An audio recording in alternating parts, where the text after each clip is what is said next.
how? Did I make you think and then you're like, huh, I don't know. Because it's kind of entertaining. The past week there's been like 5 Rick articles. They've finally nerfed the toads. Brilliant. I don't know what that means, but that's fine. I don't think I need to know, so I'm good.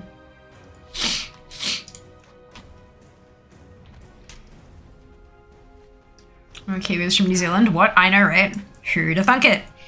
Who did not avoid the plague like the plague? No, they didn't. Hot as fuck? Yeah, so it's a hotters. Yeah, I've had another way to glitch things, I'm sure. Oh yeah, for sure. But like that's how Rextroy has fun. Like they find these things that probably shouldn't work the way that they do and does hilarious stuff with them, and that's the way they enjoy themselves, and I think that's perfectly fine. That's great. The problem becomes when people expect that everyone knows how to do that. And do you know what I mean? Like if that becomes the standard, like people talking about meta classes and flavor of the month specs and things like that. That kind of stuff is where it is. It's at those levels, at a world top 50 level.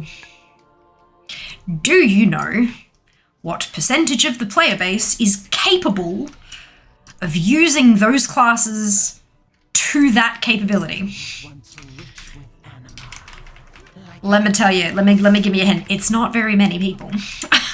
And so it's like, oh, you know, you're not playing this flavor of the month. It's like, yeah, because I suck at that spec. Like, it's, yeah. People taking these expectations of like the world's top players and trying to apply them to the entire player base is terrible. It's great fun when people like min-max and they try to squeeze every last drop of everything out of the character they're playing. That's great. Awesome. Fantastic. Good job. But not when you expect everybody to play at that level. It's just not possible.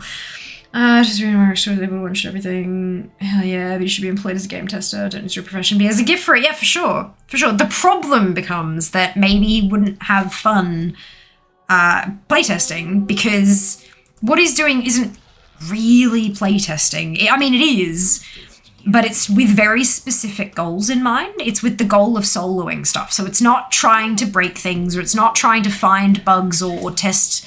Like it's, you know what I mean?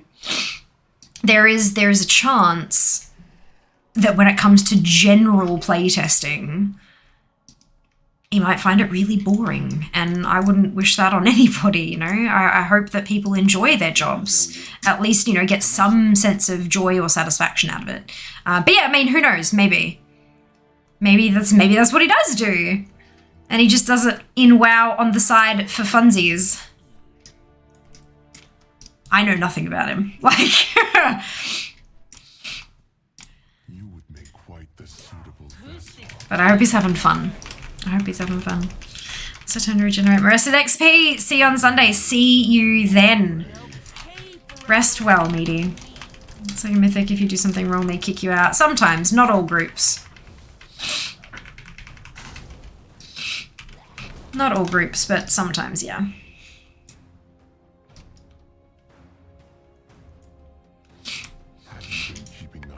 That's something I was talking about earlier with the whole, like, I can do this, therefore everyone should be able to do this. They have the expectation that everyone has the same knowledge that they do, when that's not always the case.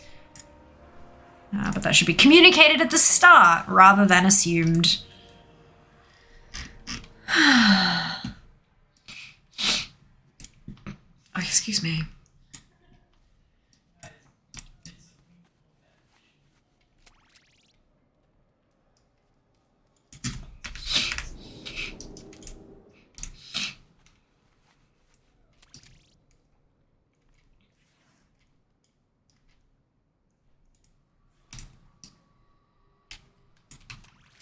So quiet here. And then I burn things with fire. I'm gonna stretch.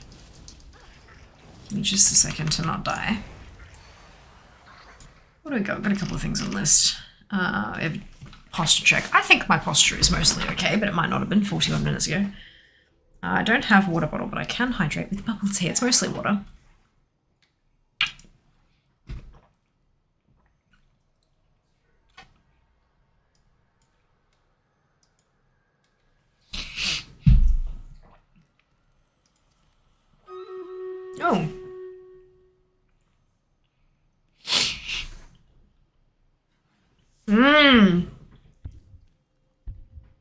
Thank you, Zam. Bubble tea.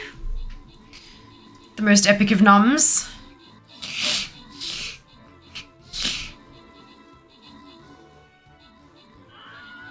Da da da da da.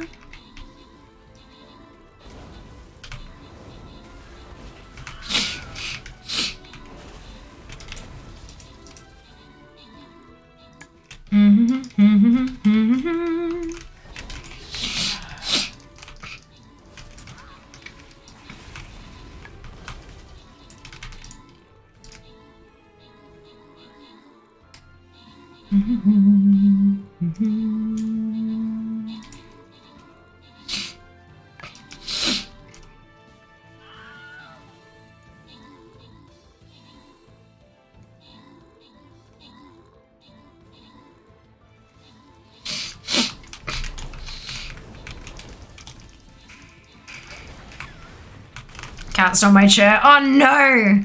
How devastating.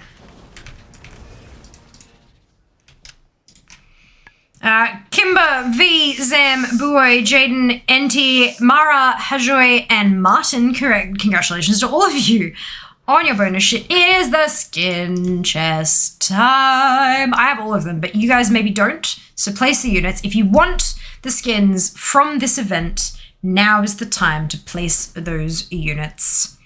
Do the thing. Place the stuff. I'm going to turn this in first and see. There is not another one after it. That's good.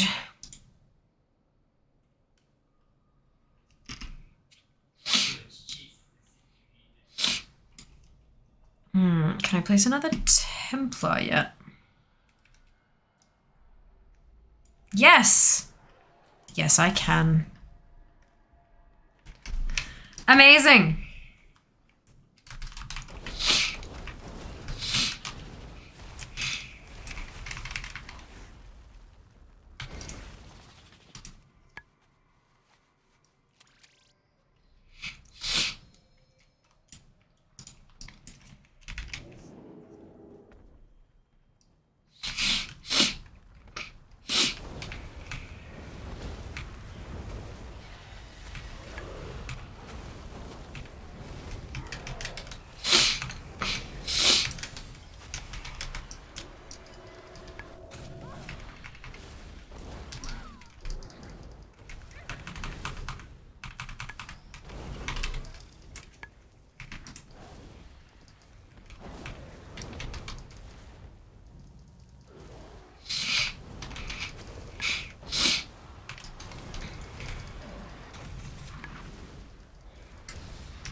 Wonderful. Let's probe it. Whoa, let's not. Yes! Oh my god. God, Stellaris was a lot of fun. So much fun. Back when I was a variety streamer.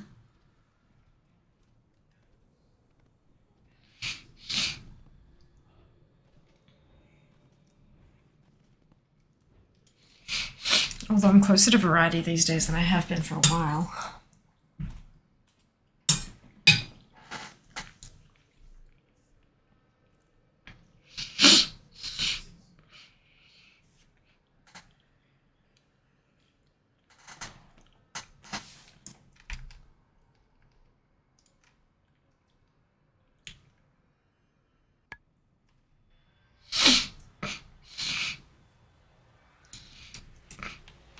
Everything is negotiable.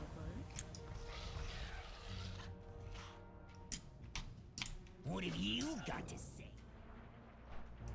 Onward. Ugh. Sinus is getting angry again. Must be late. Point me at my foe. Take 3 hours and stream is finally loaded. Ah, Haley! That's so strange. I wonder what was happening. Do you miss your variety days? It is an honor to bear the torch of challenge. Use it to light the braziers that I don't think so. to the arena. I don't think so. Like there are some times where I'm kind of like, oh, that'd be kind of nice to play or whatever. But then whenever I have done something a bit different, my numbers crash.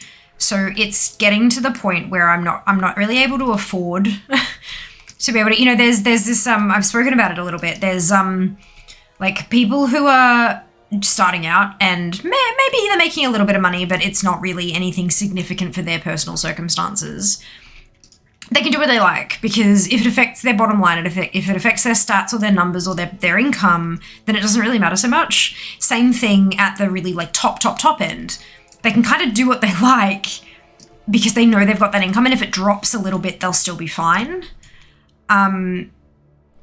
And then there's people at my sort of level where it's kind of getting to the point where I can start relying on that income potentially. But if I do something that's not like out of the usual without some kind of sponsorship funds associated with it, then it can affect my ability to pay my bills that month kind of thing. So it's a really interesting sort of position. There are a couple of bits and pieces that I'd love to be able to try out or whatever, and I can't really afford to do without it being paid. But then at the same time, I really love WoW, and there's so many things in WoW that I would love to achieve, and I already don't have time for all of those things. So I'm okay with just playing WoW. So like, it's weird, you know. It's interesting. It's interesting. I still long for another CrossFit stream. They were my worst performing streams by a goddamn fucking mile. like you do not get just how terrible they performed numbers wise.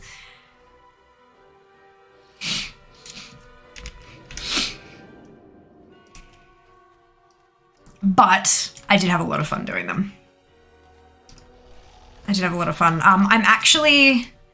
I've got a little project planned because I have some, I think I've shown you guys, I have some like custom dyed fabric, and I have an idea of what I want to do with that. And you guys will probably end up seeing part of that process. Like I'm thinking like, look, I'm not gonna say anything just in case it doesn't come to fruition and I disappoint people, but I have some thoughts and some potential plans. But we'll see how we go. But I also need my notebook back from Mum before I can do that. So it'll be like October at the earliest. I left my, I showed you guys just briefly my notebook that had all those like geographic patterns and stuff, geometric patterns in them that I'd been drawing. I fucking left that in Melbourne. So, yeah. So, yeah. I need that back so that I can do what I wanted to do, because I'm going to use those as patterns for some stuff. Zika.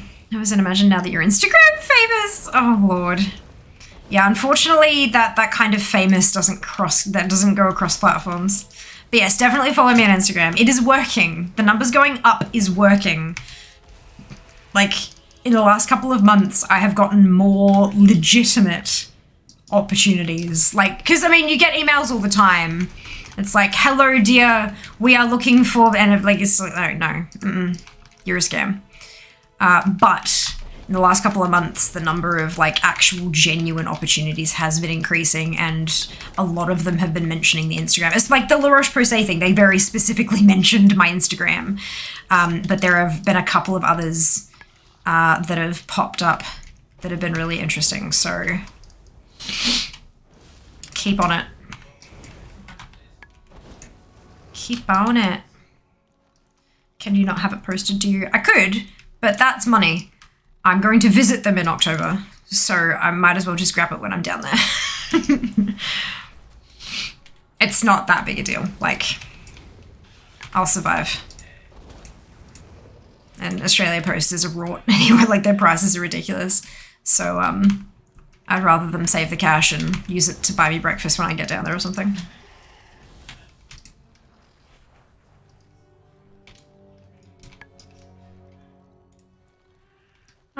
What is your current Insta strat? What do you mean by that exactly, Vale? What kind of information are you asking after? Because it's like a rather broad question. Promoted on @farmer.20. Yeah, fucking.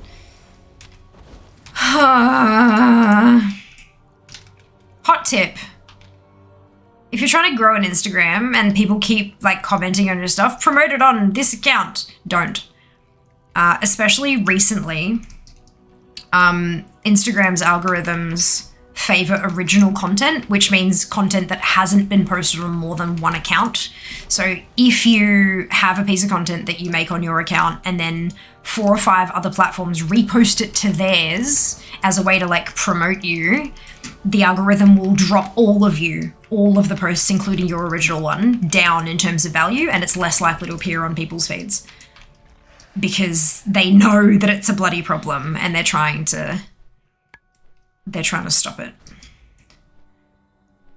Don't pay for it. It's just not worth it. As far as the algorithm changes constantly, how do you keep up to date on how the algorithm works? Research. There are a lot of platforms like, for example, Plan. Plan is a platform that I use to schedule my posts, but they also do a lot of research on the evolving algorithm and all that kind of stuff. And quite often they'll do a blog post on like what has been changing, what is updated, like what is coming through the pipeline and all that kind of stuff. So paying attention to that kind of stuff is really, really useful. And as much as I hate to recommend this, if you are a person who's genuinely trying to grow those kind of platforms, sign up for the mailing lists. So for example, Plan's mailing list, every couple of days, I'll get an email with a couple of articles about, maybe there's some changes coming to Reels, or maybe they've got, they also do like a monthly content calendar. So they'll be like, here are some examples of what you could post for each day in August, and suggestions on how you could repurpose that on other platforms and stuff like that. So very, very useful, especially if you're just starting out and you don't quite know, like, what the fuck do I post sort of thing. But yeah, so it's research. I am not a professional. I do not know how they get the information that they get. It may be that they're on some kind of internal Instagram mailing list, but I am not. And so I'm going to rely on those professionals who do this as a job to tell me what is good and what is not good. So yeah, that's how I get that info.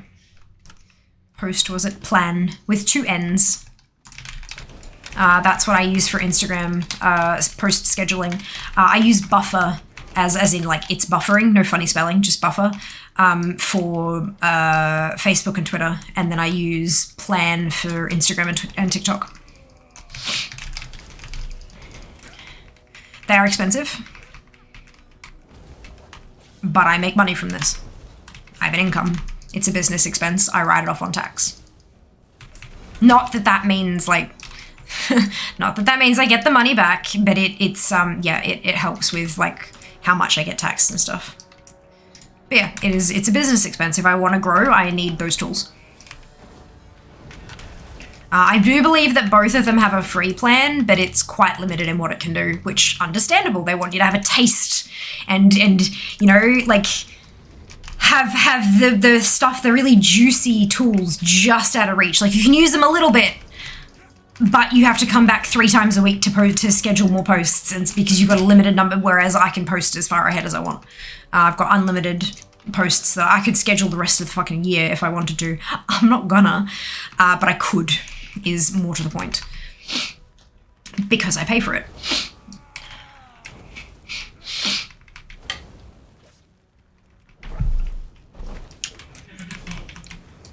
Today has been really like behind the scenes heavy, hasn't it? We've talked a lot about like the business of streaming. It's kind of fun. Like, don't get me wrong. I enjoy talking about this stuff. This is my life now. This is what I do.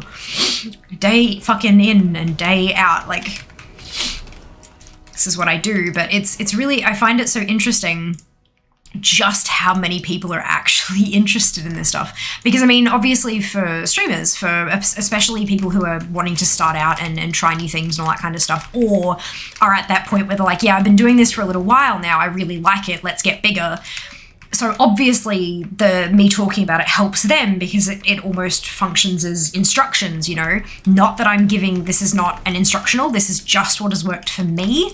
You may find that other things work for you, and that's fine. There's nothing, like, that's why there are hundreds of platforms out there. Nothing is gonna fit everybody's needs. But I find it really interesting that a lot of viewers who don't stream and have no intention of streaming also find this stuff fascinating. And I guess it can be quite useful because it helps you understand how to support the creators you support best. Like, you might kind of go, yeah, I want to help you out. I can't donate. I don't know what else to do. But this is how. You follow them on all their platforms. You follow them on the Instagram and Twitter and TikTok and Facebook, and you like their posts. You comment on their posts. You ding. You share, you know, you hit that share button and you send their posts to people that you think might like them. That kind of stuff. Like, it's genuinely helpful in so many more ways than you could ever think. Like, it matters. Did I get to 55? Shit, I did too. I forgot to add the other. Oopsie. So I'm at 54.2%, so I've got another day of progress. Tasty. It's interesting because we're also part of that business. You are. Well, you guys are the commodity that I am essentially selling. As an influencer, I make money based on access to my community, to my followers, to my viewers, whatever word you want to use to describe the group that is you guys. If I have more viewers, I get paid more money. If I have more engaged viewers, I get paid more money. People pay me for me to tell you about a product or service you should try. I am being paid for access to you. I have attracted you, and now other people want to sell shit to you via me. And that is what they pay me for. Literally. You are a part of that business to the point that you are literally the business. I'm the middleman.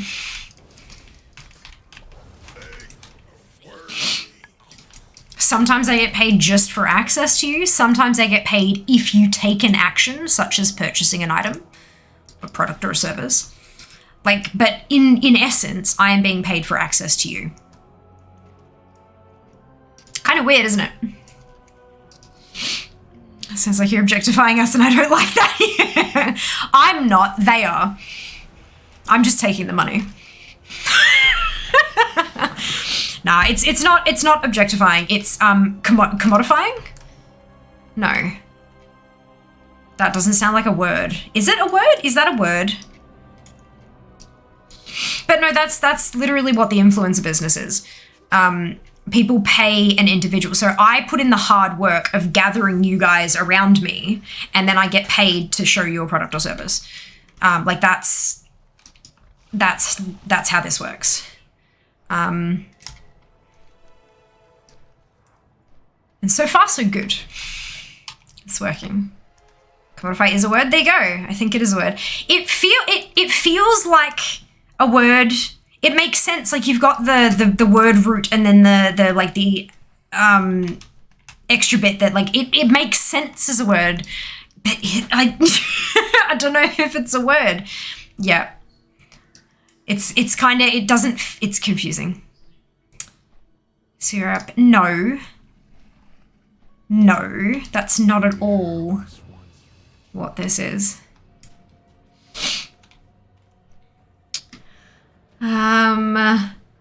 Zika, while we are talking about attracting people, Fia needs to do is some attracting people to her social media.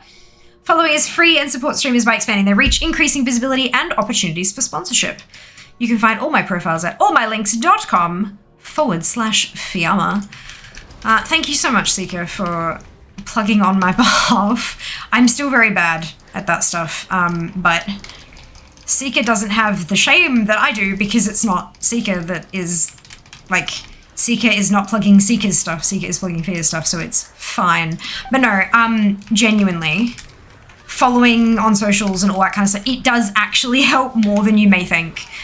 So thank you to everyone who has already followed, and thank you so much to those of you who have been like sharing out those posts and sending them to folks that you think might like them and all that kind of stuff. Like, it is genuinely actually super helpful. If you're relatively new here, you may not know, my goal is to go full-time.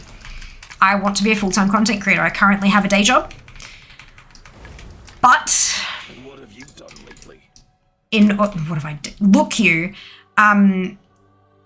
in order to go full-time, I need a solid income from Twitch. I need to be able to pay my bills and my rent and all that kind of fun stuff. And the only way to do that is to continue to grow and attract new sponsors and all that kind of stuff.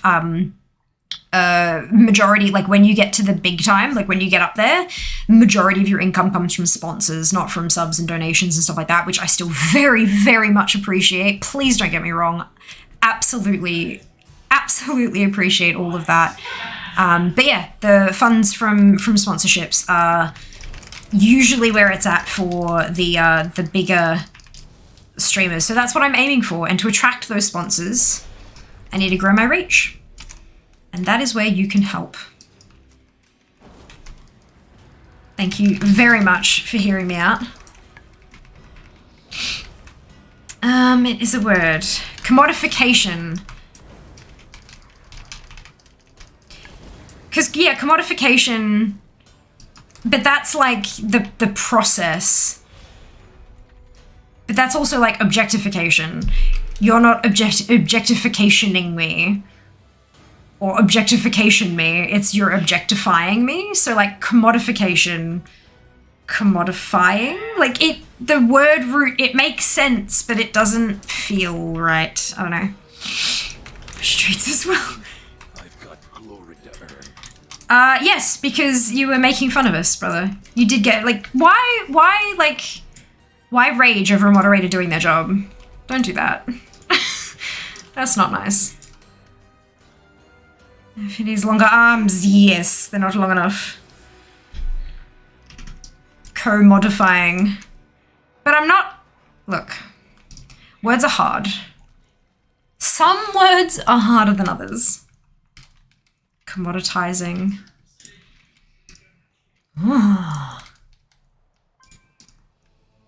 Interesting.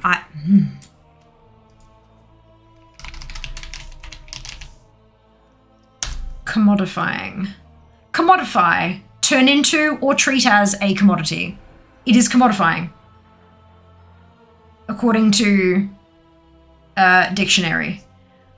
Definitions from Oxford languages. I reckon they're probably...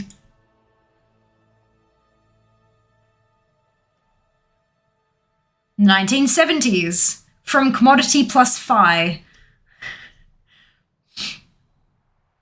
Use over time has increased dramatically. Understandably. There you go. It is commodifying.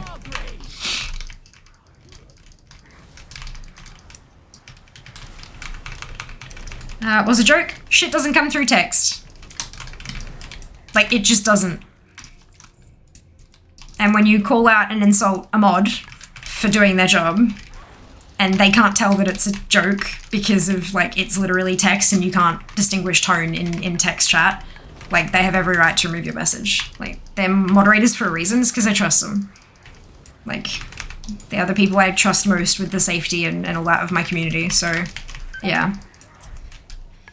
And raging immediately after it's been deleted, like, in all caps, yelling, is not the way to denote that you cracked a joke and it wasn't received well. Like, that's just not on. Like, we're a really, really chill community here, but, like, don't... we still have boundaries here. Oh my god. I'm gonna die again.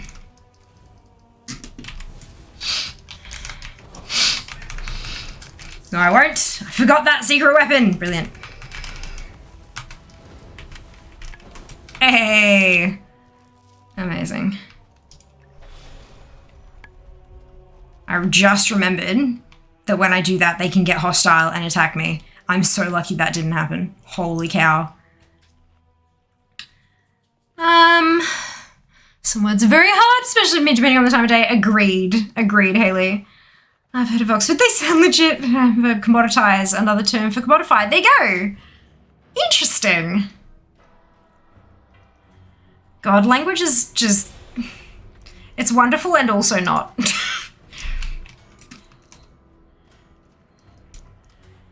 Let's go. Coins. Yeah, Seeker. Ooh, I might join the free-for-all as well.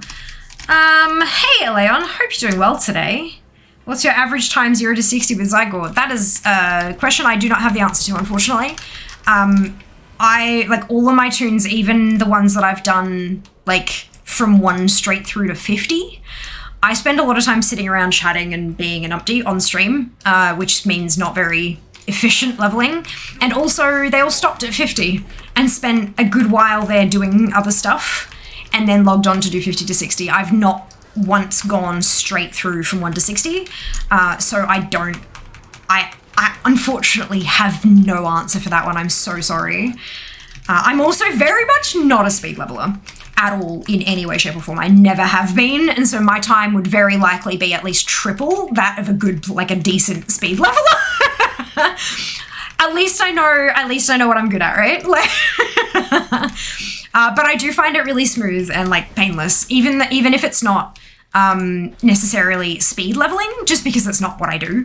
I do find it really super easy to follow. I can pay more attention to chat. I can just follow my magic arrow of destiny and kind of get where I'm going whenever I get there, sort of thing. It's a really breezy way to level, in my opinion. But of course, experiences may vary. Found a new way to describe English. English is a D&D character that couldn't stop multiclassing. Oh my god, Jack, that's so true. Okay, thanks. Oh, you're so welcome, Ale. So welcome.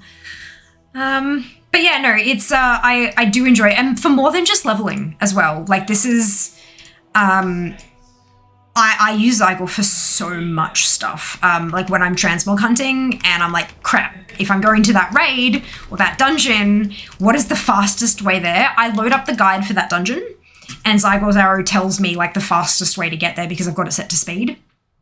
No matter what character I'm on, if I'm on a mage or a rogue or a druid or a monk or a whatever, I can get there as fast as I can, like as fast as possible. And then like rep farms, dailies loops, like going around and doing all the dailies for Death's Advance that I've done a little bit recently because I'm trying to get the fucking mount. That kind of stuff, it becomes really, really useful. I've gone through, I'm trying to farm the Clutch of Harley off stream because I still don't have that, and I have a whole bunch of tunes that don't have access to it because they haven't done the unlocks for the assaults and stuff, and so pulling up the guides to unlock the assaults, like, you know what I mean? It's just anything, almost, not everything, but almost anything I want to do in WoW, there's a guide for that. And it means that I don't have to, my memory is trash as it is. So having to remember, oh yeah, no, I needed to go here and I needed to do this and I do that, but I can't. Having something that will tell me how to do it, it's, yeah, game changing for me. I've, very much enjoyed it. I'm not sure that I could play without Zygor these days. But yes, of course, as I said, experiences may vary.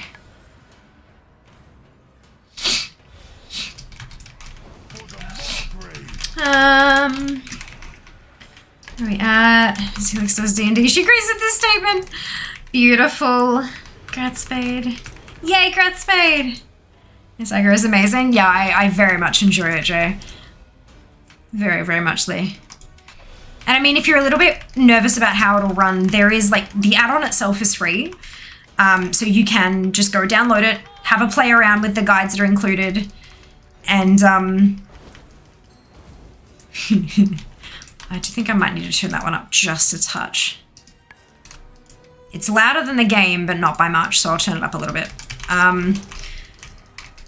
But yeah, so there's a bunch of guides included with the add-on, and then if you want access to the rest of the guides, there is obviously the subscription fee, but you can test out and most of them are like lower level leveling guides and stuff like that. So if you want to get a feel for how the leveling flows, really good way to do it is to just go download it and try it out.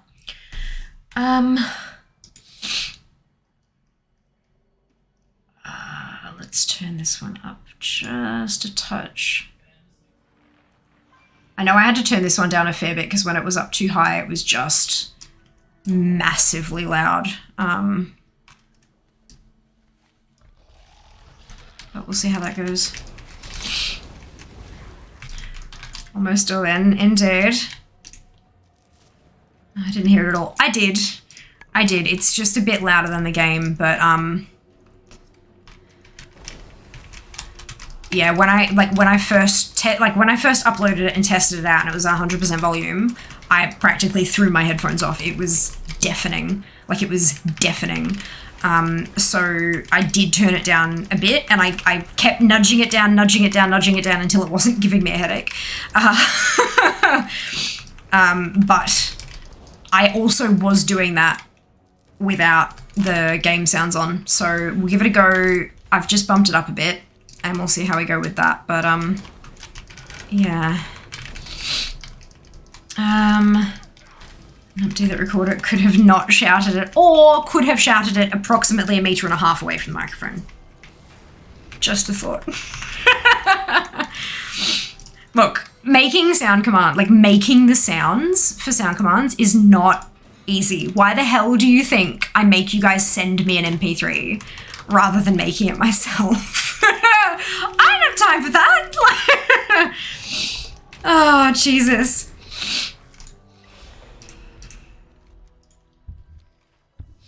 And so there's like, oh no! Well done, Rel.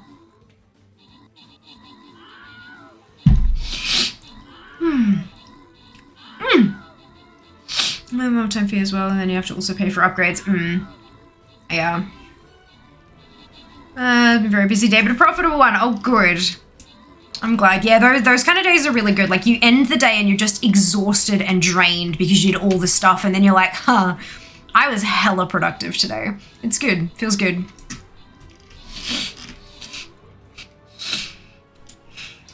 You look oddly hale. I did not realize that Zygo had like a lump sum payment thing.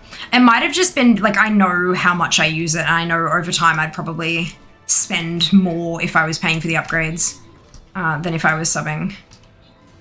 But, I mean, I've been using it for like a decade now, so... you know.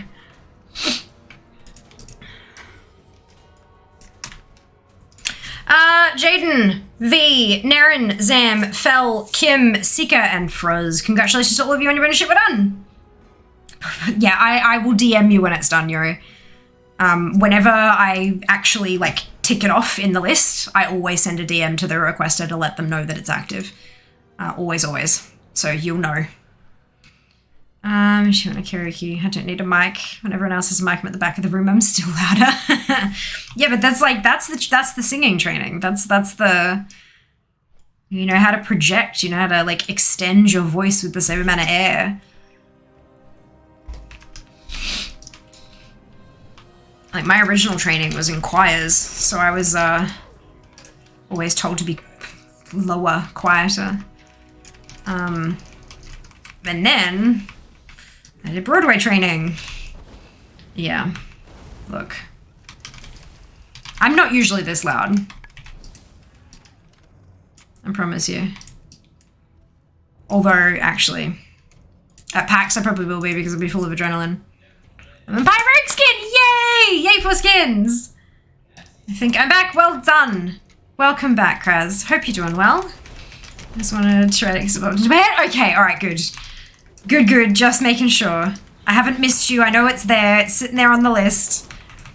I just have to find time to record the sound, and look, it's a thing. I feel for poor Jess. He'll be deafened by us. He lives with me. He's fine. He's fine. Full of adrenaline and bubble tea? Look, maybe. I'm not going to have time to go and get a bubble tea. But I would be lying if I said a small part of me doesn't hope that people bring me bubble tea. I know that that's a horrible thing to hope. I don't want to hope that, like, that's not it. But, like, I can't lie, right? I can't lie.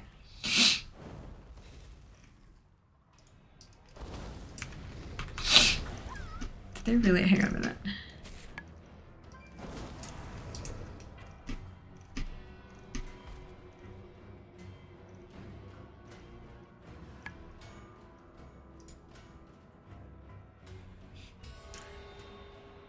Oh dear.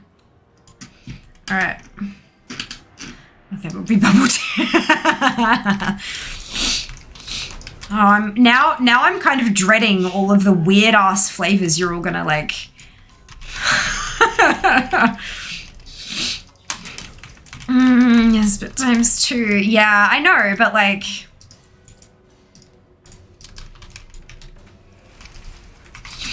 There'll be no ass flavors. I hope not. I hope not. He'll be fine. He will be. He will be. He might need people to keep him company too, actually. Because, I'm not sure if you've heard, but I'm actually partnered with Twitch now. And this is my first PAX as a Twitch partner. And I've heard, nothing confirmed, but I've heard that there are some things that I may need to do that I can't take Jess with me for. So he may need company. Good skin, yay Sam! Well done! Ooh. Thank you, Howard Jess. I'll take one for the team. At PAX? You're going to PAX, Kraz?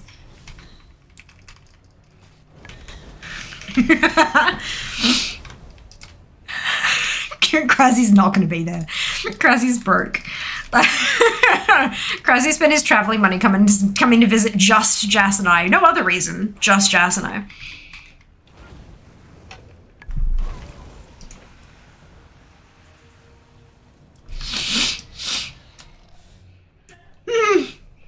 Ban the troll. Why is everyone so keen on getting Kraz banned today? like, what have you done, Kraz? Shit. Can all blame Fear and Jas and not Leeds. Yeah.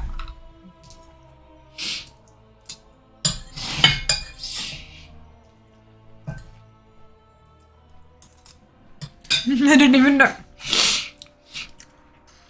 Yeah, apparently it's get Kraz banned day today. I thought about typing it out for a second. Yeah, the problem is if you do that, it wipes all of his previous chat.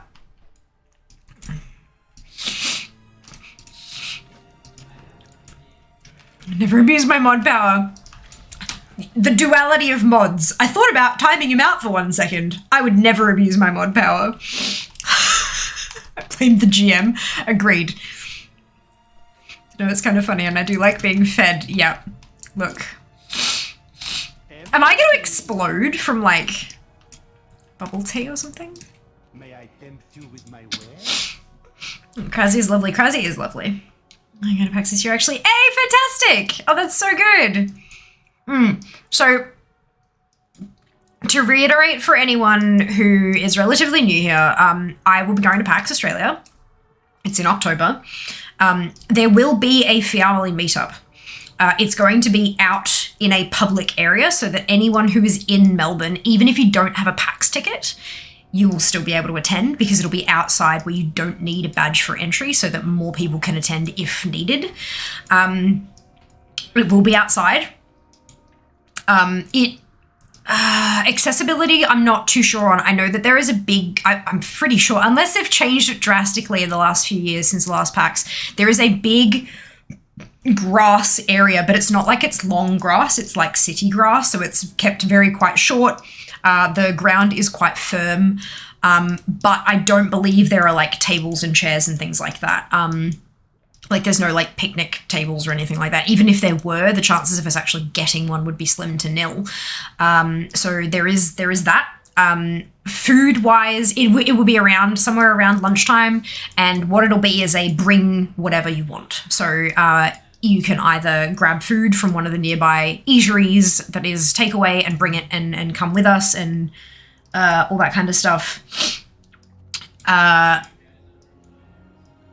Or you can pack a lunch from home and bring that if that's closer to your budget. That's totally okay as well. No judgment. I would absolutely recommend doing things like bringing masks, socially distancing, all that kind of shit. Just, you know, safety first, y'all. But yeah, and it'll be on the Saturday. So that, you know, if people are in the area, they're not going to PAX, it is still a weekend. So that's yeah, what we will do. I don't know how long it will be for. It's not going to be like a 4-hour sit down, because chances are I'll have shit to be doing, shit to see, things to be doing, all that kind of stuff. But I'm hoping that it's going to be at least long enough to actually like meet people and say hello and all that kind of stuff. There will be more solidified details much closer to the date. I'm thinking like when the panel schedules are released, things like that. Because if I say, yeah, we're going to go do it at 1, and then, you know, there's a how to talk to sponsors panel at 1 o'clock, I'm going to be like, you know what? It's not at fucking 1. Yeah, it's, yeah, there are other things that do need to take precedence, keeping in mind that for me, PAX is a work trip. As boring and as silly and as cliched as that sounds, it is genuinely a work trip. And I'm there to network and to meet people and to learn as much as I possibly can, and also meet you guys. It is very important to me that I do meet as many of you as I can, but it is also a work trip. But I guess I feel like the core like family will understand that, and they want me to learn stuff and meet people so that I can go full-time faster, so that they get more fair streams. But look, it's going to be great. I'm really looking forward to it. It's been too long. It's been too long.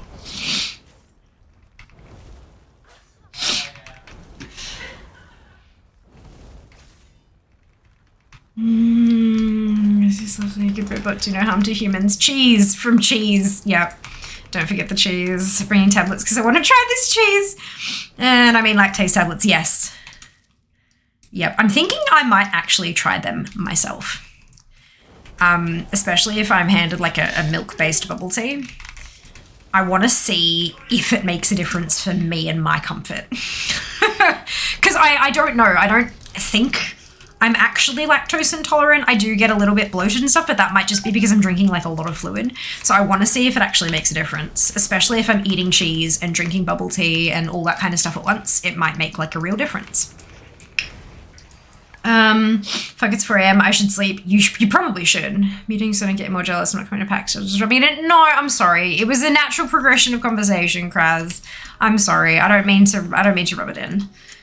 Just providing informationals. Actually, she probably someone had told you to go to bed. Shut the up, fuck. So exciting.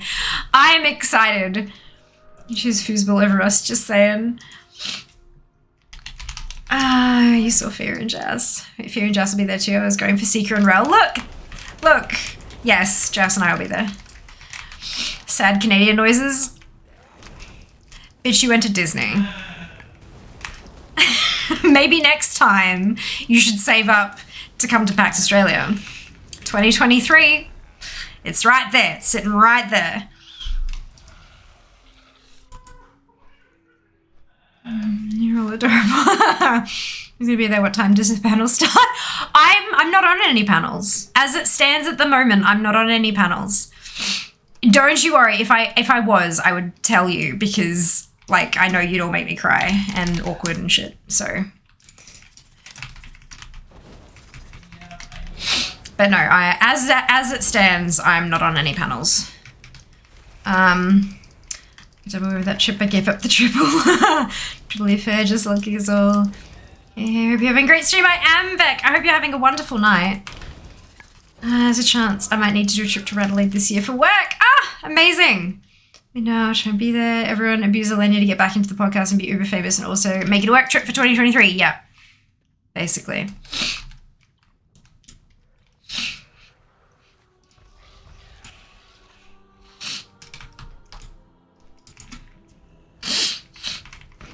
Excuse me, I have a question for Fiyama. Yep, There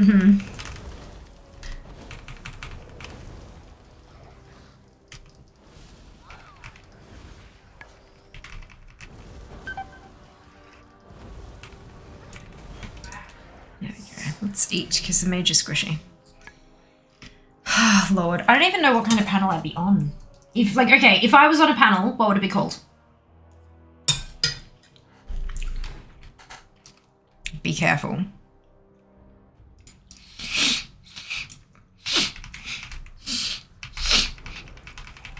Yammer, if you're from Texas. Oh no.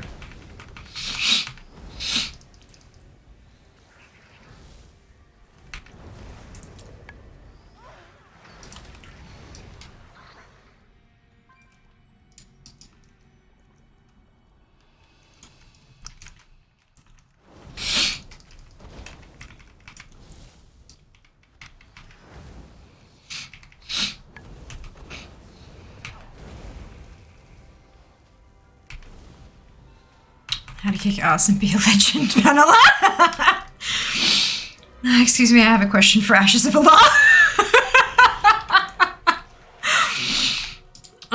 From 1 to 60 again and again and again. So it'd be a very, very, very, very specific WoW level. That sounds more like a BlizzCon panel than a PAX panel.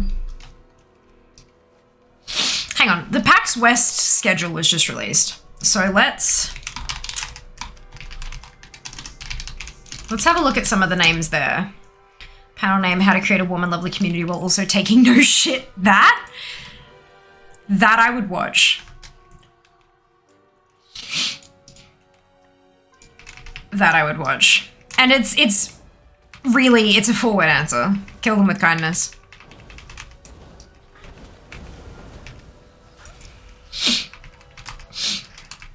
Alright, so they have a 4-day.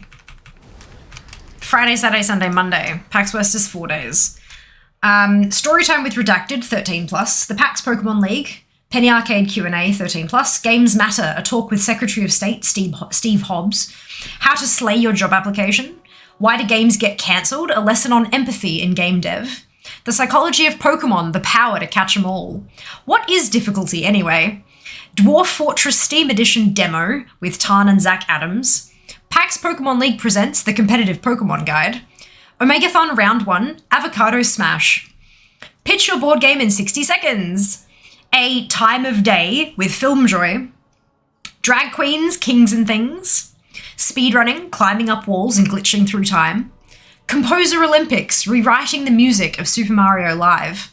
Friday night concerts, Mariachi Entertainment System and Triforce Quartet. Make it queer, you cowards, PAX West edition. PAX Community Discord game night. Video game trivia live. Hooded Horse Showcase digital. Reggie Filame, I don't know how to pronounce that last name, and Rogue Games talk about what they look for in indie games. The PAX Pokemon League Saturday. Marginalized identities and the power of RPG. You paid too much! How to find the best video game deals. Omegathon Round 2, Geometry Wars. Here to Stay, marginalized gender identities in gaming. Crossplay, the future is retro, or X-Play, I don't know, I can't tell. All in caps, adventure games, heroes and legends. The neurodivergent gamer, perspectives on inclusion and design. Kit and Krista podcast live. Design a board game live. How did you get that job? Games and non-profit edition. Zelda Universe presents Understanding the Zelda Timeline. Build your own retro gaming machine in under an hour. Omegathon Round 3, Weird Hat Fight. Extra Credits presents Design Club Live. Hashtag Actually Autistic GMs. Get on My Gaming Wavelength, a mind-reading game show. Fight Me, as in like we, the me, yep. Fight Me, a frantic me-making game show. Trust, Lust, and UST, like UST, the foundations of writing effective romance in games. Saturday night concerts. The making of Doki Doki Literature Club. Mega 64 panel with all NFT content removed due to public backlash. Parenting a gamer, fostering healthy gaming relationships. The PAX Pokemon League Sunday. We need to talk about Final Fantasy VII? Roman numerals are hard, okay. A case for cozy, why we really need wholesome games. Gaming Does Good, a guide to charity streaming. We have one of those in Australia almost every year. Extra Credits presents Creators versus the Algorithm. this panel is losing. Omegathon round 4, Boomerang Foo. Amazing Black Femmes in gaming. Stop living on 1 HP, how to play more and hurt less. Game Over Inc., using science to defeat video game heroes. Retronauts podcast, video games based on TV shows. Indiscovery, upcoming indies you need to pay attention to. What even is visual effects? The new and old realities getting into the game industry. Beyond Tolkien, a well of worlds beyond Eurocentric TTRPGs. ADHD&D. Breakdown without a breakdown, planning your cosplay. Omegathon round 5, qubits. A link between worlds, balancing content creation with life. I could use that one. Double Nintendare, a retro-fueled Nintendo game show. The history of wrestling and gaming. Soundtrack Scramble, the game music arrangement challenge, digital. Let's make a video game, live on stage. Who is the hottest video game character? 13 plus. Acquisitions Incorporated live. Shh, this is a secret panel for video games. Don't tell anyone. Just play Earthbound, will ya? A love letter to mother. Let Christian Lamont rate things you like for content. The PAX Pokemon League Monday. Ask cosplayers anything. Crafting contracts for music in games. Building communities that care. Medkits and one-ups, the real-life science of power-ups. Games with a purpose, the need for adaptive games for kids. Oh, hi. Hello. What are you doing? Turning this off. What? Turning this off. Hold it down for 3 seconds. It'll go to... There you go. It'll sound. You stopped having fun? Oh! What was that? It was the charging port, like that. Okay. Is your foot okay? Yeah. I was just trying to be careful while putting this in. Because this is And then it arguably went more crack. important. Yeah. Carried it in so gingerly, yeah. Yes. Realities of working as an indie game publisher. Making retro games in 2022. Be brave, networking and navigating the industry with boldness. I would love that. Why you're wrong about the Super Mario Brothers movie. Managing anxiety and imposter syndrome for streamers. The 18th annual PAX West Omegathon final round. And that's it. That's all of their, that's currently all of their schedule-y bits.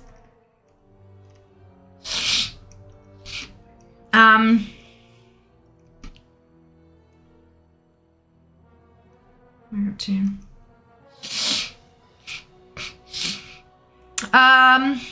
You're in Badgerland, yeah, amazing, Siko. Because legend, kill them. Should look at it, so I tagged it a random, oh no! 100% is where I'm dealing with trolls at the moment. I just typed the first bit and assumed you were in both. Also, I'm currently half dead. If I suddenly vanished because I'm sleeping at my desk. No! Lucky, go to bed. Seriously. But you're fine. You're fine. You don't need to apologize or anything like that. Looking at chat, haven't messaged there yet. Go to bed. Don't hurt yourself. No sleep at desk. Sleep at bed. Desk sleep. Hurt back. Yes, correct. I know. It's feel of the community. You can, on the phone, the Twitch app on the phone, and then you can listen and lie down. You can even, like, look and lie down. But, like, lie down is the important bit. I should miss more when unwell. Correct. Correct. Healthy logic, goddammit. Yeah, miss sleep. Rest well. Rest well. Stop living on HP. Feel like you're sorry. Yeah, right? So called out, got him before I left. And just gently chiding. Took it as one. Okay, this is serious. The Jazzbreaker thing. No, they're the little, with the plug in the end for charging the thing. That's what, and it fell and hit the tracks of the sliding doors. Yeah. Which is why it made a big loud noise. So gingerly anytime there's a bang, you have a mini heart attack. That thing is fucking expensive. Fair, like, what convention is PAX West? It's PAX West, yeah. Maybe it's a classic. I love that Super Mario movie growing up, pretty sure it would be just enjoyable these days. Agreed, don't remember much other than the Kimber and the lift scene. Late Dangerous VR combat, good fun. Not good for the neck, though, I can imagine. Do you have a headache? Hospital table for gameplay for the win, yeah. But yeah, so that's like Some of those sound really, really interesting. So my first PAX was 2017, and then I went 2018 and 2019. And 2017, there were a few panels that I went to that I took like lots and lots of notes and stuff like that. And then 2018, 2018, there weren't many panels for content creation, which is fine because it's not a content creation convention. It's a video game convention. So I think I only ended up going to like 1 or 2, and it was like there was a cosplay panel I went to, and do you know what I mean? Like it wasn't yeah. So, but then in 2019, there was quite a few, and I ended up going to a few more and taking more notes and stuff like that. But it was really like, it's really, really interesting. And some of those panels, like you think, oh yeah, that'll be a laugh, but they're so informative and they're so well done. This is, you know, people who are super passionate about what they do, getting up and talking to people who are super passionate about what they do. And it's like, yeah, it's really cool. Really highly encourage, like if you see something that you kind of go, huh, that sounds interesting, like you should definitely give it a try. But yeah, I'll be, so there's a pack, usually this is my prior experience, doesn't mean that this is what they're going to do this time, but from prior experience, they have an app. The schedule's on the website, but the schedule's also in the app. And if you go in the app and you like make an account and log in, you can save things that you're interested in. And then you can go to like my schedule and it shows you just the ones that you said you were interested in. So what I usually have done in the past is like I'll go through and just like favorite anything that sounds like it could be fun or interesting, like absolutely anything I'm interested in. And then I jump into my schedule and look for clashes. Or look for a thing where I've decided I want to watch 4 hours of panels back to back to back, because I know that's not going to happen. So like you go in there and you go, okay, well I need to get rid of one of these. Which one am I less interested in? That kind of jam. So yeah, but there's always so much to do. And it's one of those cases where you're probably not going to be able to do everything you want to do, especially if it's your first PAX. Especially if it's your first PAX. It sends a bunch of those. The good ones fall on Saturday at different time. Oh, that's PAX West. We are PAX Oz. This is happening in September. This is happening next, like a month from now. Holy shit, PAX is in 2 months. How many? Hang on. So like 1, 2, 3, 4, 5, 6, 7, 8, 9 weeks. 9 weeks. I'm going to be at PAX. Because the expo hall, what time does pretty sure the expo hall closes kind of early-ish, but the panels and stuff don't.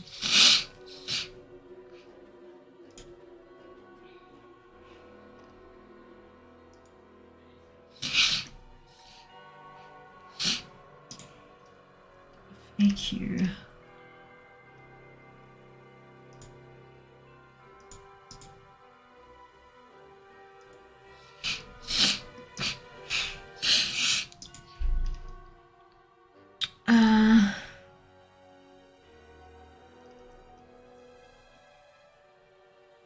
Registration, pause and show content.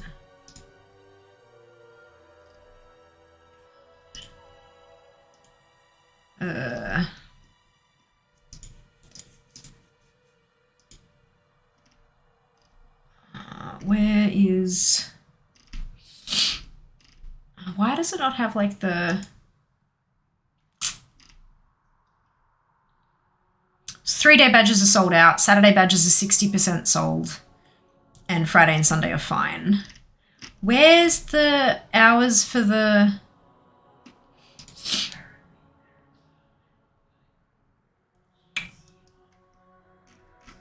I'm trying to find the...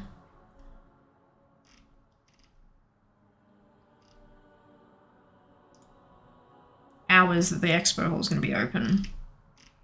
Why is it so hard to find this?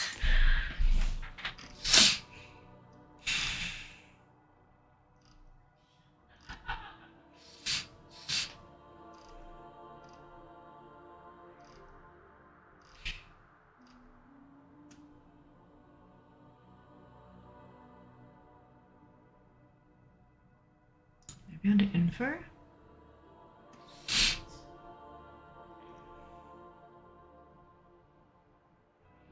No? God damn it. Pax Oz hours. Oh, that's 2019. I don't want that. You visited this page many times. Last visit. Oh, fuck.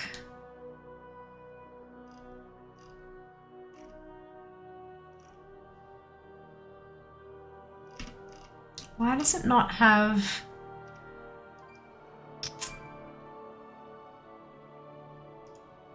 That's really annoying. Usually it tells you somewhere what the hours are, like the opening hours of the expo hall, but maybe they just haven't confirmed it yet.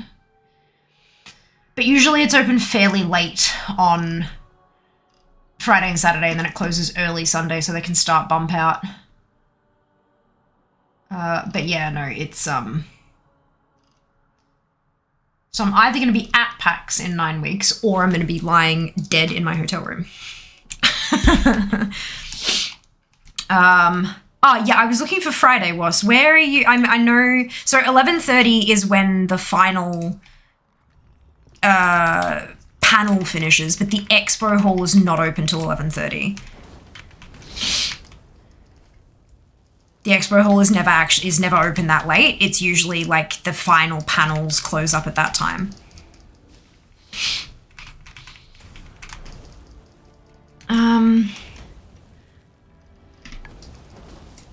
It's closed. I know, 9 weeks, you guys. Where's the countdown on the front page of PAX? Like, they usually have a countdown here somewhere.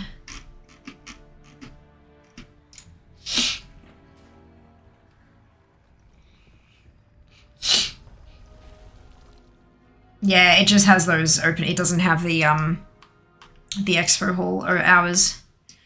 Damn. That's alright.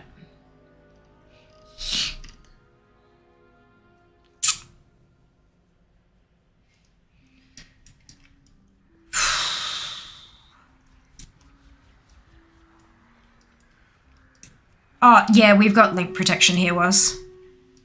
So that came through as just a couple of asterisks for the rest of us, but that's okay. I did find on the sale, like the selling of the tickets, like when you actually go through to purchase the tickets, those are the times it says. But that's not usually the expo hall opening hours. Expo hall usually closes a couple of hours earlier than that. But the panels keep going. It'll close at 6 p.m. daily. Perfect. There you go. There you go. So I'll probably be like are they in a panel or something? I don't know. Yeah, 6 p.m. Yeah. Yeah, that makes sense. I mean, like, they've got to, you know, tidy everything up and reset things for the next day and have, like, a decent break before the next day. Because, good lord, PAX is a big one if you're working it. Like, if you're working and running a thing. Stall, yeah. Although, it's going to be really, like, I've seen some photos from PAX East earlier this year. And God, it looked weird. Just everything was so much more spaced out. Because of course, like social distancing and, you know, trying to be safe and all that kind of stuff. It was really interesting to see what that looked like compared to what it used to look like. It's interesting. Yes, Zam, Ral, Kim, Haley, Metten, Crew, Jug, Martin, and Neke. Congratulations to all of you on your bonus shit. Well done. No, it's okay. Totally fine. Totally fine.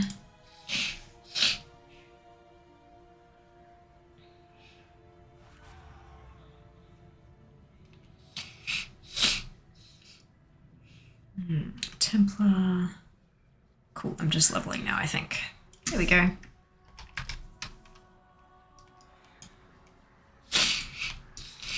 But yeah, when the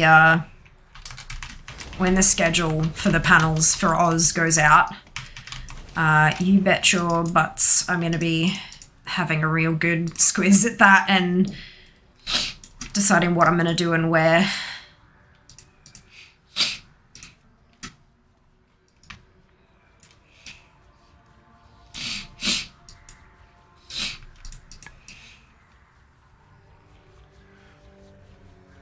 What panels? PAX Australia.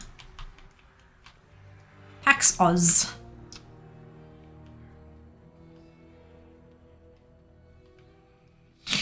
We've been talking about it for last little while. Oh, excuse me. It's just a culmination of that conversation. Kind of a big deal. The fact that it's returning is definitely a big deal. Such excitement. Oh, God. Cannot breathe. Oh, no. Oh, thank you.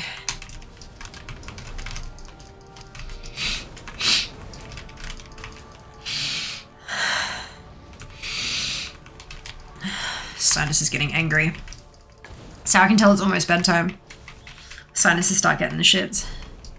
Yeah, 9 weeks. 9 weeks until day 1 of PAX. I might actually be involved in day 0 this year as well, which is never done that before. So for those of you who haven't done this kind of stuff, day 0 is Thursday. So PAX runs over 3 days, Friday, Saturday, Sunday. Thursday is day 0.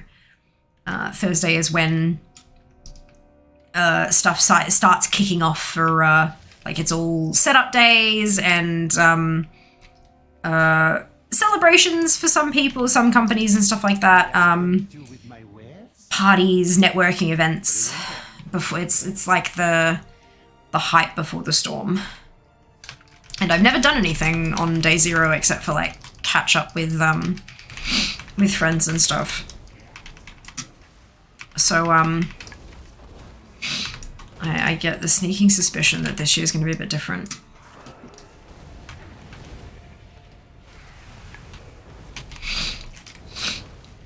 I'm interested to see what that brings.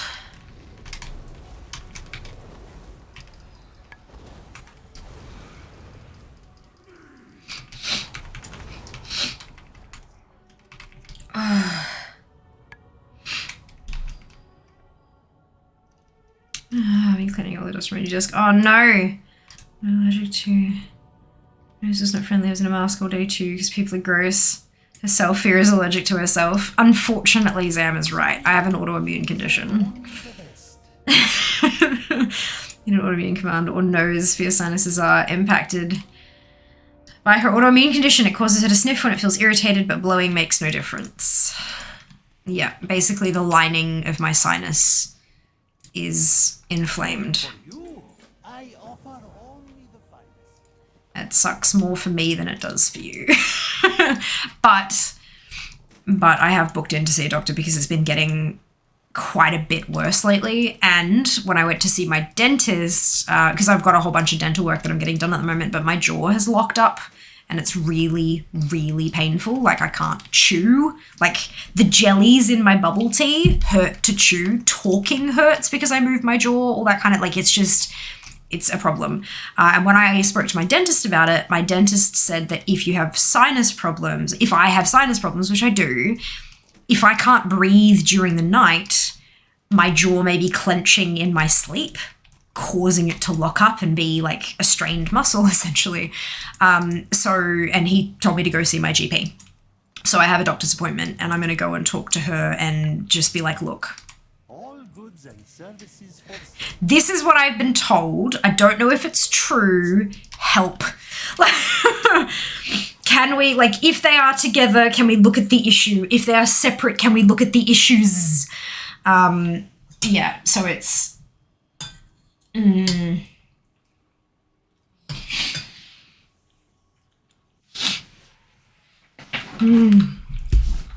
does make a difference, just not a possible. Yeah, it doesn't. Yeah, if I try blowing my nose, basically what I get is nothing blood.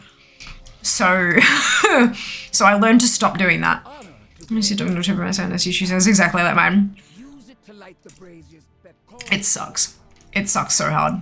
Like, so hard. But yeah, look, I'm hoping that we can get in, like, even if they have to shove a camera up my nose and figure out what the hell's going on, I'm fine. I just want answers and I want to get it sorted. Even if the answer is, we can't do anything, you're stuck with it, skills will lead us to at least then I know for certain that there's nothing that can be done about it, and then I can get a checkup every 5 years to make sure it hasn't got any worse, you know what I mean? But, ding!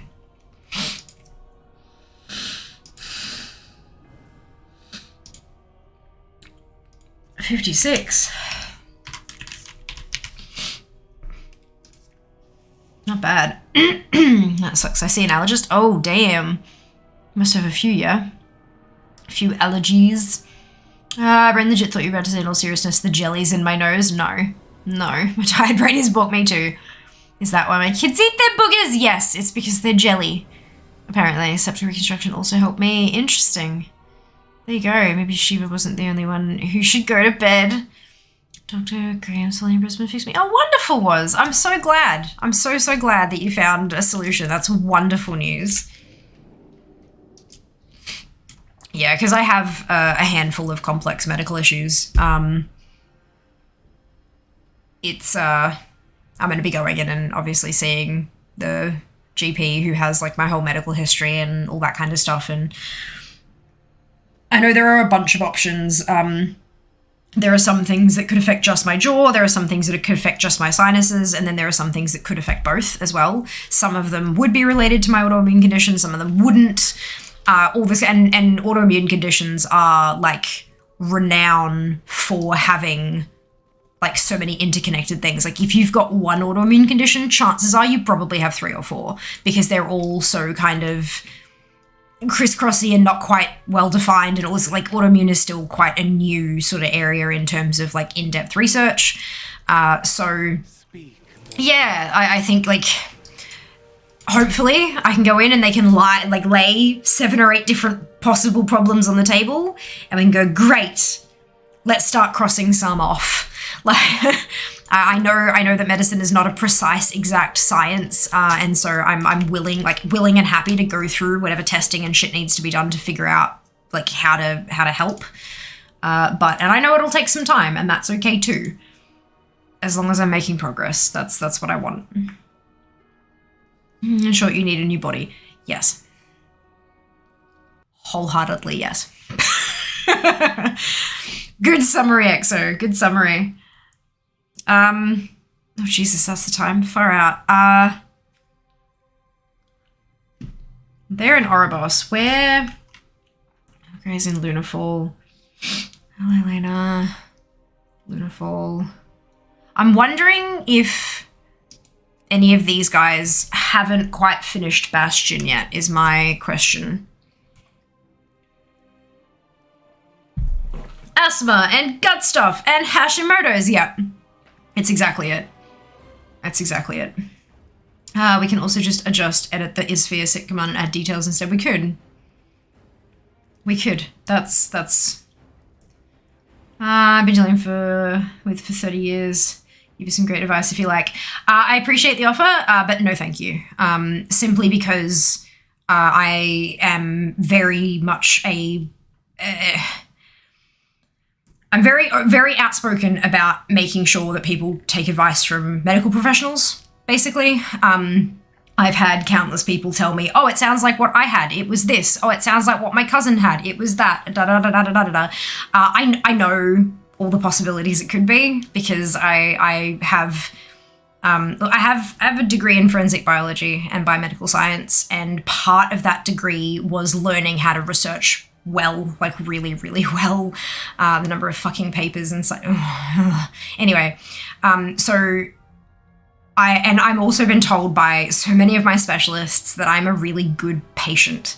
Like I'm very good at keeping track of my symptoms. I'm really good at being able to tell them when something kicked in, what seems to affect it, what makes it better, what makes it worse, all that kind of, like I basically keep journals of my symptoms and stuff, especially when a whole bunch of them start kicking off at once.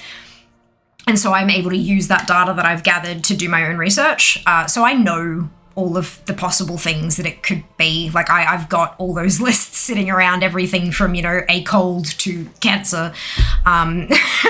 But speaking to a professional who has my medical history, which I have not shared on stream in its entirety because it's none of anybody's business, to put it bluntly, is going to be the healthiest choice for me to make. Taking advice based on this much of my medical history and then applying it in a situation when I'm already unwell is at best not going to do much and at worst actually flat out dangerous.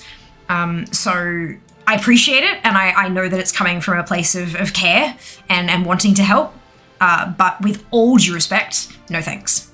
I will speak to my medical professional and yeah, get their advice. Yeah. I kind of hope it's better to see. Yes, yeah, I'm dealing with chronic pain for 10 plus years now. I know the feeling somewhat. Yeah, so I'm so sorry to hear that. That's just shit. Like, there's no other word for it, is there? It's just shit. I'm sorry. I'm not a patient, I'm stubborn. Yes, as you feel over it. Hope you found an answer. Me too, was. Thank you so much. And I do appreciate the offer. I genuinely do. And I also appreciate your understanding, because some people don't understand and they get really, really shitty with me when I say no. But I really appreciate it. Recent combat. Yay! Right, is this tune, like... Where are you at, homegirl? Let's look. Let her up. If there's some that are left in Bastion, I'd like to clock them off. Like, I'm not one of those. I can see that. Good on you. Good on you for not. Nope. Maldraxxus as well.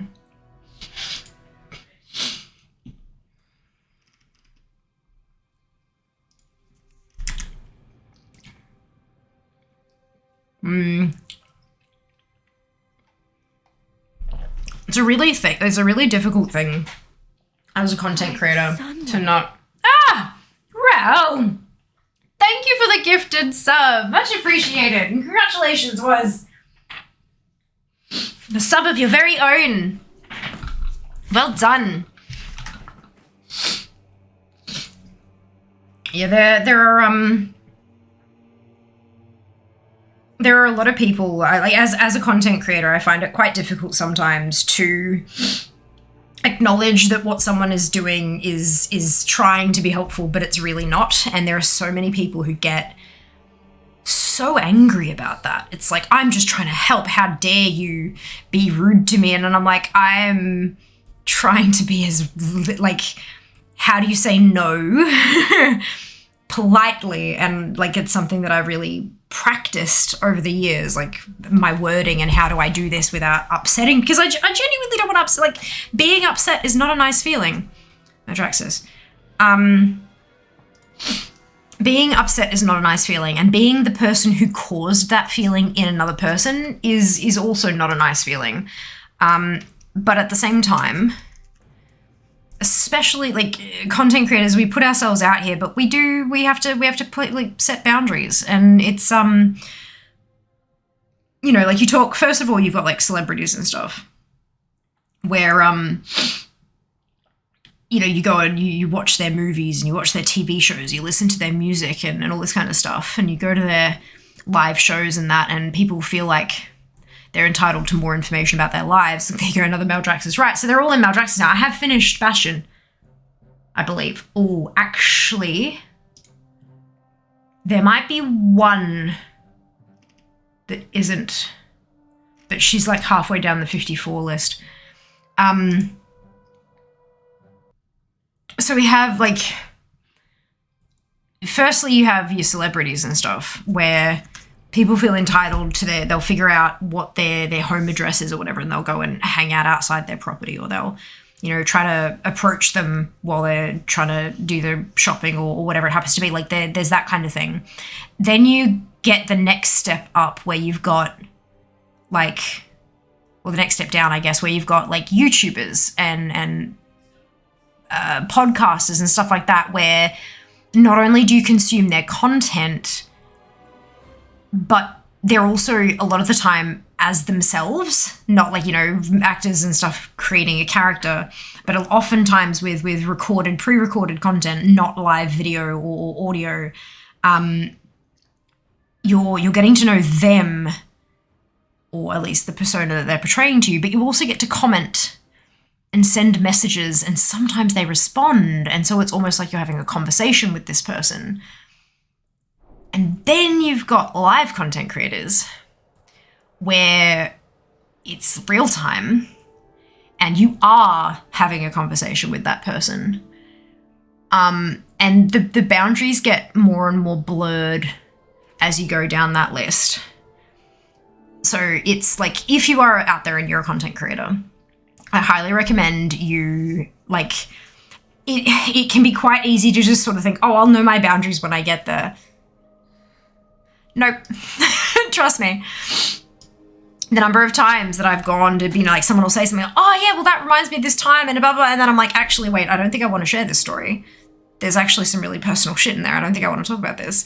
And then by that point, you're like, oh wait, hang on, is it now too late? If I'm just going to cut myself off here and not say any more, are people going to get frustrated? Like, it's highly recommend, especially if you have like a life event that occurs, or you have an experience that happens. Like when I was going through my dental surgery stuff, I had an appointment with my dentist before I went to my surgeon, and the dentist said that because of the location of the tooth I was having removed, it was a complex extraction and a bone graft, and now I've got an implant in there.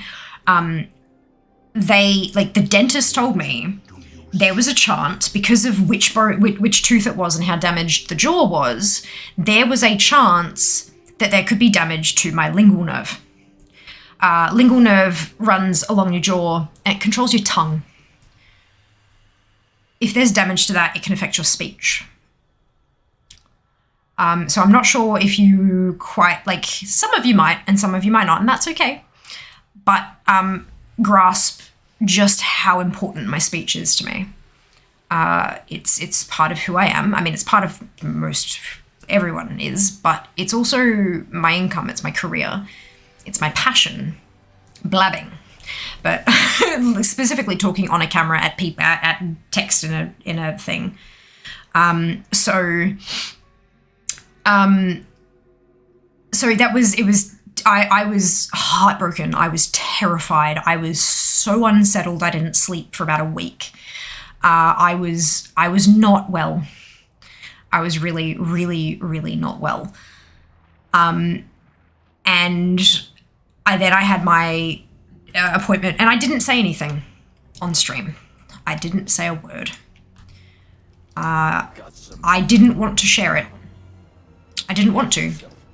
I was terrified. And I didn't want to be that vulnerable on stream. I just didn't want to. It was my prerogative to keep that quiet, and I did.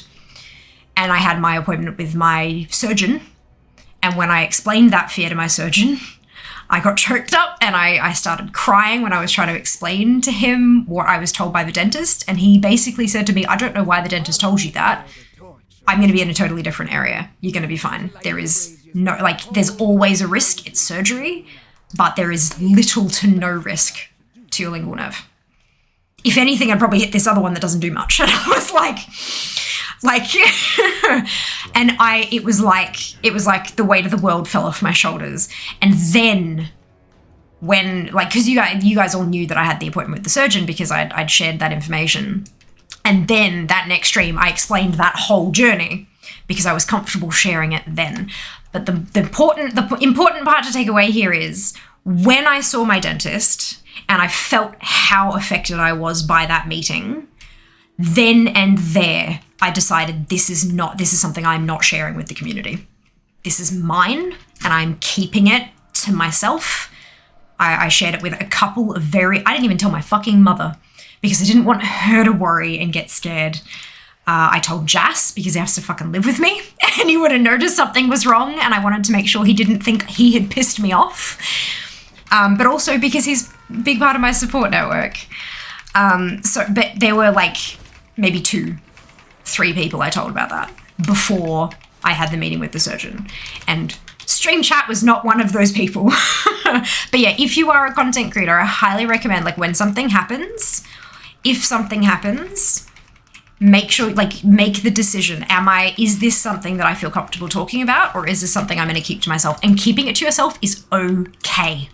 It is valid and it is totally fine. No one in your life, no one in your life is entitled to any information about you.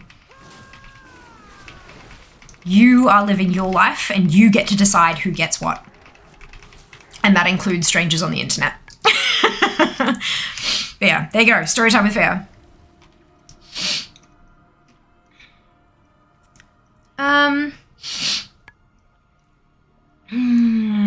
What's the sub? No ads, supposed streamer. Yes. Yeah. So Rel has purchased a subscription for you, and I get a cut of that money, and it also means that you don't have to see ads on the channel anymore. You also get access to really cute little emotes, and also our Discord server. But you can connect your Discord and Twitch accounts, but that might be something for another day. Considering that, like, you're brand new to Twitch, like, one step at a time. You'll be right. I like your shirt. Thank you. Which one's? Oh, yeah, Batman one. I like it too. Thank you. Much appreciated. This is really old. This is, oh my God, I think I got this from ThinkGeek. If any of you remember ThinkGeek, rest in peace. But, hello, Loza. Welcome back. Hope you're doing well. She had this celeb walking their dog. Okay, but why? They're just like us. They walk with 2 legs sometimes and have sweatpants sometimes, and also animal that relies on them for walkies sometimes. I think that's the first time I've seen a panda D hair close up combo with a friendly cutesy panda body with the glowing eyes. It's a bit unsettling. It is, isn't it? She's great. I love her. She's awesome. Wow, you respond to what I said. You're my bestie. The problem is there are genuinely people out there who don't make that connection, that that's not how this works, and that can get very scary sometimes. Not often, but it does happen. Ah! Oh my God! Ah, Bay up? Bope.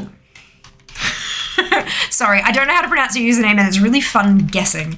Thank you so much for the gifted sub to Swirls. Much appreciated. Hope you're having a lovely time.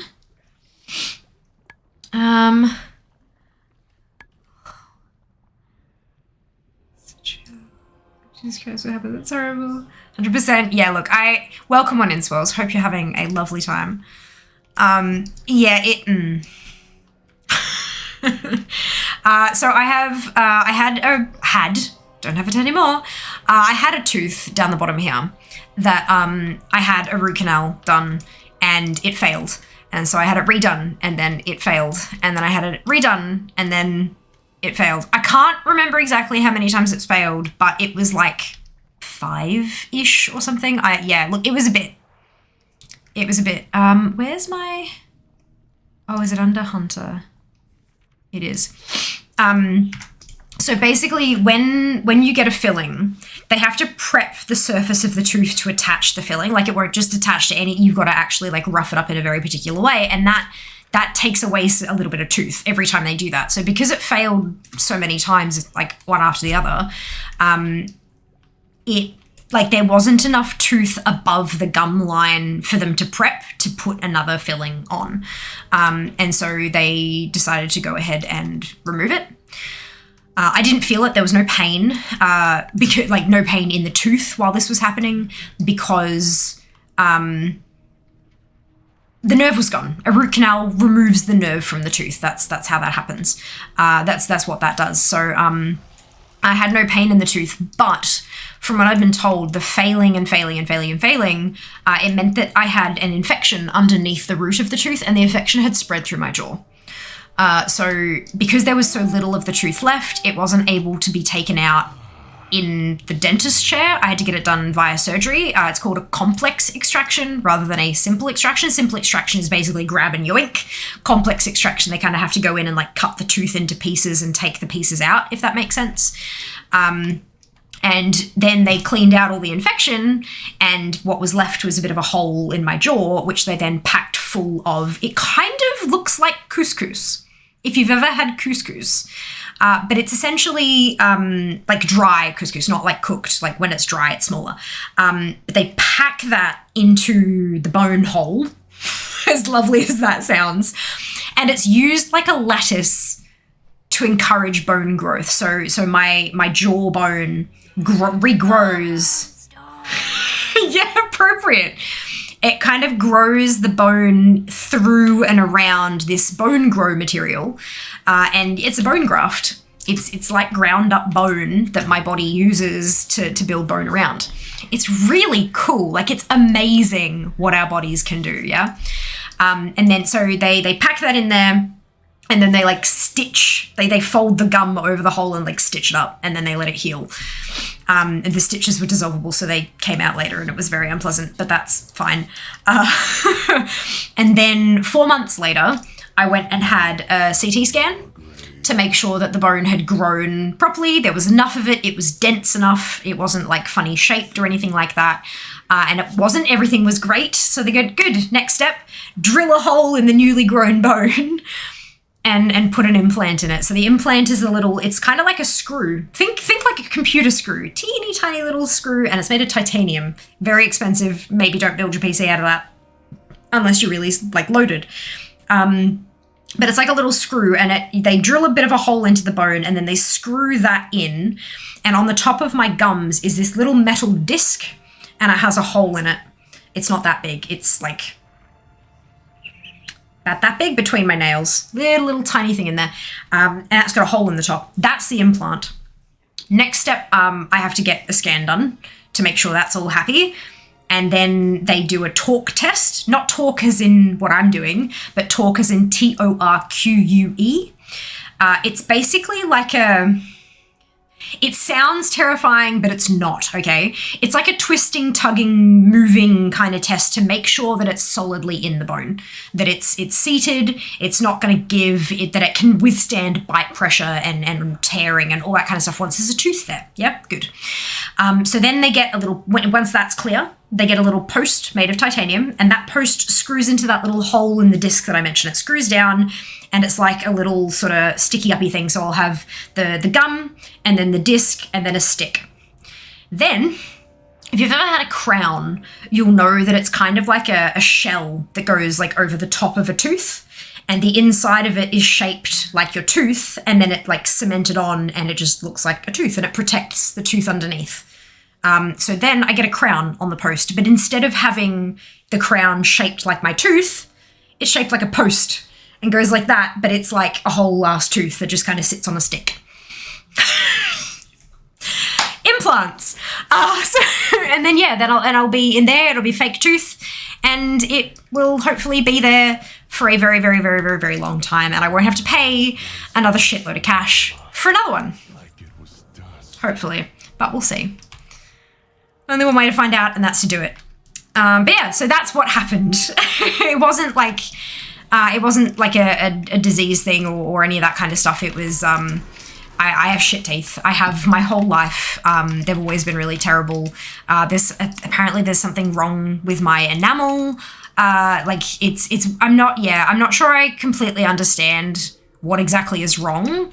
But what I do know for certain is that my teeth are crap. And they have been since forever. So I've got not just that one, I've got another problem tooth up the top, but in total I'm looking at $23,000 of, where's my, do I need you to stop? Yeah, I think I need you to stop. 23,000 Australian dollars to fix everything that needs fixing. And I'm about a third of the way through that expenditure, but about maybe halfway through the treatment. Yeah, something like that. It's actually crazy. Oh my god, no way he did not. Yeah, look. It was a time. It was a time. Welcome on in, Stimmy. Hope you're doing well. Evil dentist. Yeah, look, it's, I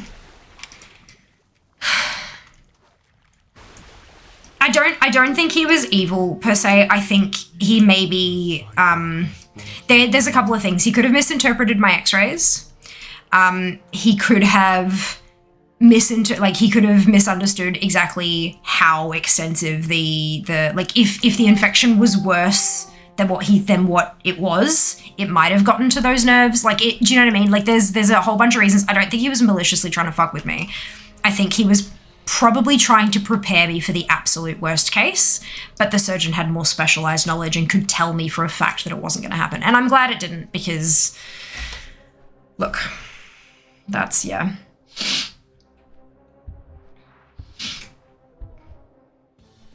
Menses. Join the Discord if I have Linux. I have no idea if Discord works on Linux. No idea. It's my version of Discord. There is, yeah. There is. Okay, I've heard the story before. I'm pretty sure it was the crown. Huh? No, that one never had a crown on it. My lower tooth never had a crown, which is one of the reasons why it probably failed. Ouchie indeed, full mouth of it. From football. Oh wow, anime. Holy cow. That is both like and also impressive. Like, my god. How cool is that? That like you had such massive injury and yet you've got like you were able, so you've got, is that like a full mouth of implants, or is it like, how does, so I'm so sorry. If you don't want to answer these questions, you absolutely don't have to. This is very intrusive and personal, and I'm so sorry. But I'm fascinated, absolutely fascinated. But welcome on in, Anime. I hope you're having a fantastic day. Alrighty. V, Buoy, Mara, Zam, Jay, and Gruggen. Congratulations to all of you on your bonus ship. Well done. Full mouth. Wow. That's just so amazing that they're like, I mean, with my one down the bottom, I kind of figure, you know, they know where to put the tooth because it fits between the other two teeth that I have and all that kind of, but like a whole mouth, that is so, the fact that they can kind of figure out where everything's meant to go and the shapes and the sizes and how the bite lines up and all that, like, that's really cool. Really, really cool. I had upper mouth prosthesis myself, still my own lower teeth though. Yeah, I do not have hope for holding on to my natural teeth. I've got a lot of problems with the ones that I still have. And, I mean, like, all of mine are my own teeth. I'm not sure if I have any that don't have a filling of some kind.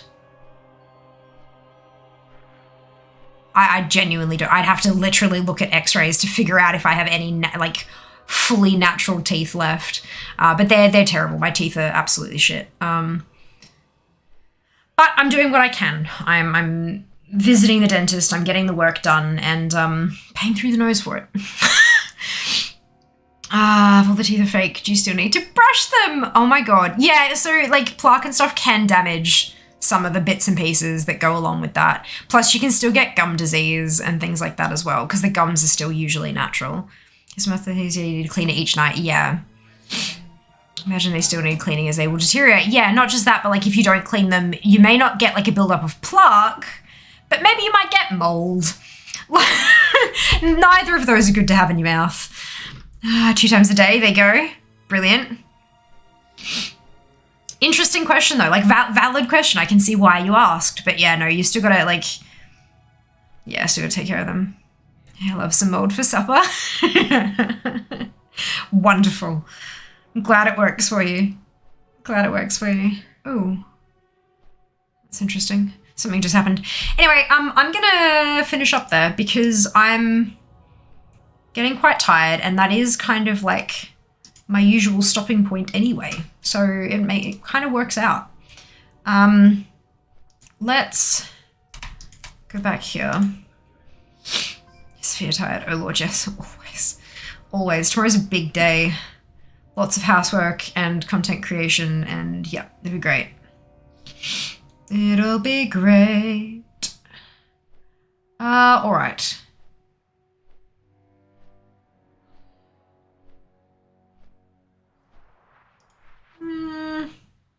Yeah.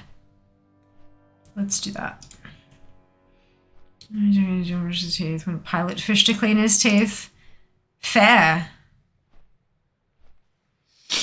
That's fair. I don't think they eat plaque though. I think they only eat... Aren't they the ones that you do like the foot bath and they eat the dead skin off your feet and stuff?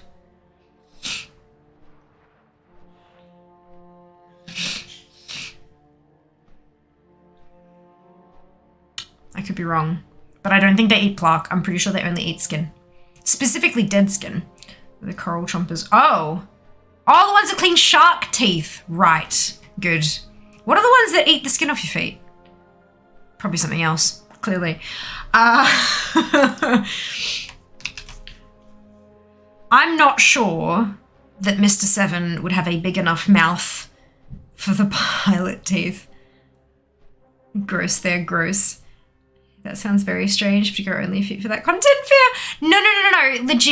Legit, right? So there are, you know how you can like do foot scrubs and all that kind of stuff? Well, there are spas where you can go and you pop your feet in, and these little baby fish, they don't eat flesh. They only eat dead skin. Like they only eat dead debris and stuff like that. And so like a swarm of them come and just kind of nibble on your feet a little. Apparently it's kind of ticklish, but your feet come out like smooth as a baby's butt kind of thing, like really, really soft and all that kind of thing. I would absolutely give that a try and see how long I could go before yanking my feet out and laughing and like, yeah, because yep.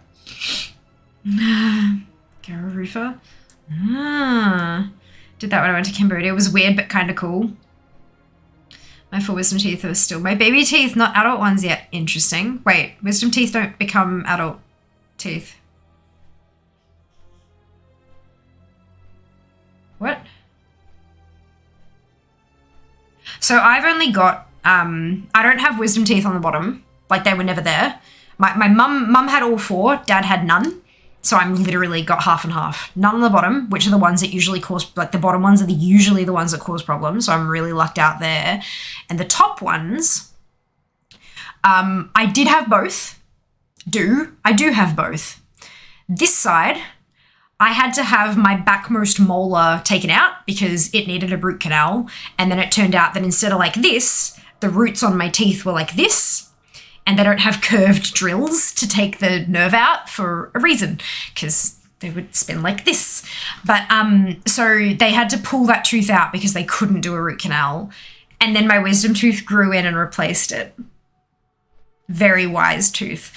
This one, however, I still have. One of the things I thought about my jaw was that it was the wisdom tooth starting to move and pressing against a tendon or a muscle or something, but I don't know if that's actually how that works. It's probably not. But I'm going to go see the doctor anyway because that is what I am doing because that's what I've been told to do by the dentist. Right, okay. We're doing a thing. We're doing a thingy. We're doing a raid. Bam! No, you.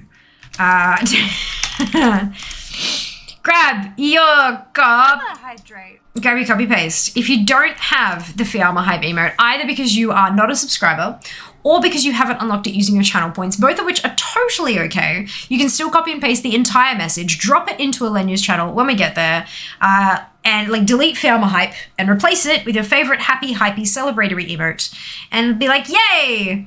When we get to Alena and send her the, what the fuck is she looking at?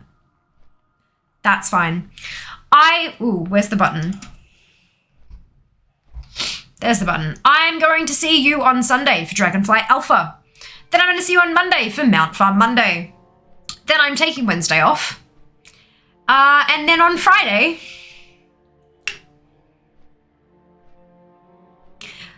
watch this space. There are going to be probably, not confirmed, but probably some schedule changes. You know we love it. You know we love it. Take care of yourselves. Be nice to each other. And I will see you next time. All the love. Mwah. Bye, guys. Job's done.